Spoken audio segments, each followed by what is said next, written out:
Hello दोस्तों, आप सभी का स्वागत है एक बार फिर से हमारी YouTube channel unique story world में। दोस्तों, आज की इस वीडियो में हम आपके लिए लेकर आए हैं एक अनोखी कहानी जिसका नाम है विवाह ना होने का दुख। तो चलिए दोस्तों, आपका ज्यादा समय ना लेते हुए इस कहानी को शुरू करते हैं।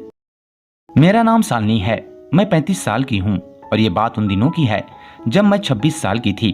तब से मेरे माता पिता ने मेरे लिए दूल्हे की तलाश शुरू कर दी थी। मेरे लिए कई रिश्ते आए, पर उनमें से लगभग सभी ने मुझे अस्वीकार कर दिया था। मेरा शरीर पतला है, रंग गोरा है, मैं शिक्षित हूँ, आर्थिक रूप से स्वतंत्र हूँ और कोई शारीरिक विकलांगता भी नहीं है। लेकिन फिर भी लोगों ने कहा कि मैं खूबसूरत नहीं दिखती। कुछ तो मेरी तस्वीरें देखने के बाद भी जवाब नहीं देते थे। जो थोड़े बहुत लोग मुझसे मिलने आए भी तो उन्होंने फिर कभी कोई प्रतिक्रिया नहीं दी। इस प्रक्रिया ने इतने वर्षों की इन सभी अस्वीकृतियों ने मुझ में जो थोड़ा बहुत आत्मविश्वास बचा था उसे भी खत्म कर दिया था। मैं पूरी तरह से उदास हो चुकी थी। मेरे अंदर अब आत्मविश्वास की कमी थी और अब किसी से कोई उम्मीद भी नहीं थी। इतना ही नहीं, प्रत्येक मीटिंग में मेरे माता पिता मेरे सभी रिश्तेदारों को बुलाते थे, जो हर बार मेरे अस्वीकार किए जाने का गुप्त रूप से आनंद उठाते थे। मैं अपने माता पिता को यह समझाने के लिए कई बार रोई भी थी कि पहली मुलाकात में रिश्तेदारों को बुलाना जरूरी नहीं है, लेकिन फिर भी वे नहीं माने। वे कहते थे कि इन सब मामलों में रिश्तेदारों का होना बहुत जरूरी है, इसलिए मैं उनको कुछ बोल नहीं पाई। बाद में मेरी सगाई एक ऐसे लड़के से हो गई जिसे मैं शायद ही जानती थी, क्योंकि ना तो मैं पहले कभी उससे मिली थी और ना ही पहले कभी उसको देखा था। मेरे माँ बाप ने मुझे बस इतना कहा कि बेटी, तुम्हारी सगाई हो चुकी है। ये बात सुनकर मुझे बहुत आश्चर्य हुआ कि जिस लड़के को मैंने देखा तक नहीं, उससे कभी मिली भी नहीं, तो भला बिना उसे देखे और बिना उससे मिले मेरी सगाई कैसे हो सकती है। इस बात पर मेरे माता पिता ने कहा कि बेटी, तुम्हें इसके बारे में ज्यादा सोचने की जरूरत नहीं है। वह दूर के रिश्तेदार का लड़का है, वह काफी अच्छा है। उसके घर वाले और उसके लड़के ने तुम्हें बिना देखे ही पसंद कर लिया है। मैंने उनसे कहा था कि कम से कम एक बार आप लोग हमारी लड़की को देख लीजिए, लेकिन उन्होंने कहा कि जहां आप हैं वहां कभी कुछ गलत हो ही नहीं सकता, इसलिए लड़की देखने का तो कोई सवाल ही नहीं उठता। हम तो बस जल्द से जल्द आपकी लड़की से अपने लड़के का विवाह करना चाहते हैं। दोस्तों, शादी को लेकर के हर एक लड़की अपने जीवन में एक सपनी संजोती है कि एक दिन वह भी दुल्हन बनेगी, अपने ससुराल जाएगी, अपने पति से मिलेगी और फिर अपने ससुराल वालों के साथ अपनी जिंदगी की एक नई शुरुआत करेगी। कुछ ऐसा ही सपना मैंने भी अपनी जिंदगी में देखा था, लेकिन 7 साल बीतने के बाद भी अभी तक मेरा यह सपना पूरा नहीं हो पाया था। और वैसे भी मुझे कोई पसंद नहीं करता था, जिसकी वजह से मेरे कई सारे रिश्ते टूट चुके थे। इसलिए अब मैंने सपना भी देखना बंद कर दिया था। लेकिन इस रिश्ते ने एक बार फिर से मुझे सपने देखने के लिए मजबूर कर दिया था। इसलिए मैंने सोचा कि अगर माँ बाप ने रिश्ता देखा है तो अच्छा ही होगा। और इस तरह एक बार फिर से मैं अपने शादी को लेकर सपने संजोने लगी और शादी के होने का इंतजार करने लगी। और बहुत जल्द ही वह घड़ी भी आ गई जब मेरी शादी हुई। शादी के बाद मैं अपने ससुराल आ गई, लेकिन अभी तक मैंने अपने पति विक्रम को नहीं देखा था। आज मेरी शादी की पहली रात थी और उसी रात विक्रम लड़खड़ाता हुआ मेरे कमरे में आया।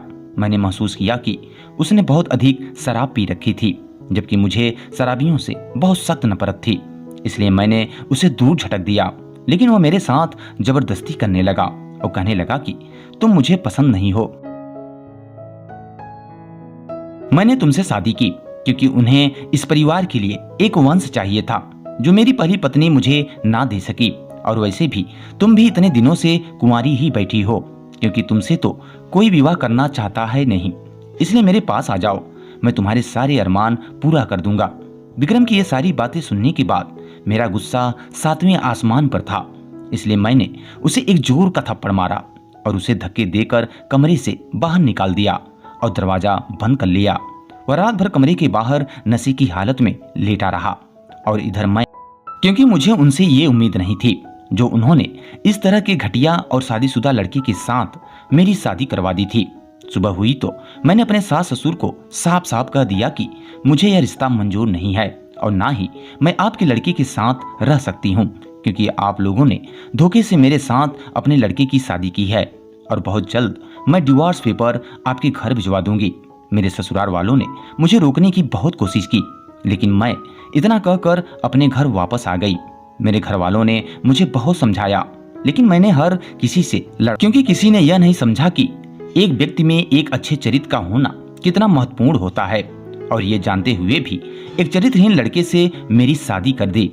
इसलिए मैंने उस रिश्ते को पूरी तरह से खत्म कर दिया और अब मैंने अपना भी घर छोड़ दिया और अकेले रहने के लिए एक नए शहर में चली आई।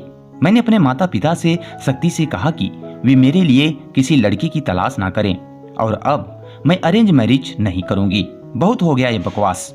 मैंने उस चीज के बारे में चिंता करते हुए अपने 7 साल गंवा दिए, जिस पर मेरा नियंत्रण ही नहीं था। दोस्तों, यदि आपके साथ भी ऐसा कुछ हो रहा है जो आपके मानसिक स्वास्थ्य को प्रभावित कर रहा है, तो अब आप इसके बारे में सोचना बंद करें, बाहर जाएं और अपना जीवन जिएं।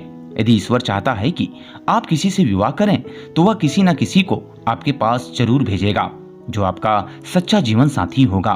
क्योंकि दोस्तों, आगे कुछ ऐसा ही मेरे साथ हुआ।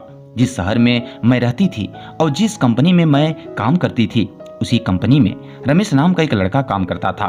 वह दिल का बहुत अच्छा था।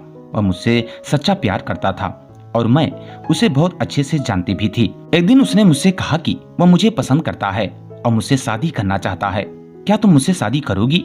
मैंने खुशी खुशी हाँ कर दिया और फिर हम दोनों ने शादी कर ली और खुशी पूर्वक अपना जीवन जीने लगे। दोस्तों, किसी के द्वारा आपको स्वीकार किए जाने की प्रतीक्षा करने से बेहतर है कि पहले आप खुद को स्वीकार करें, खुद से प्यार करें और अपने जीवन का आनंद लें। क्योंकि जो है आज है, इसलिए एंजॉय करें। जितना है काफी है, इसलिए खुश रहें, क्योंकि क्या पता कल हो ना हो। तो दोस्तों, इस वीडियो में बस इतना ही। उम्मीद करते हैं ये छोटी सी कहानी आपको पसंद आई होगी। अगर दोस्तों कहानी पसंद आई हो तो इसे लाइक करें और हमारे चैनल पे अगर आप पहली बार विजिट कर रहे हैं और इस तरह की कहानियां सुनना पसंद करते हैं, तो आप हमारे इस चैनल को सब्सक्राइब कर सकते हैं। वीडियो पूरा वॉच करने के लिए आप सभी का बहुत बहुत धन्यवाद।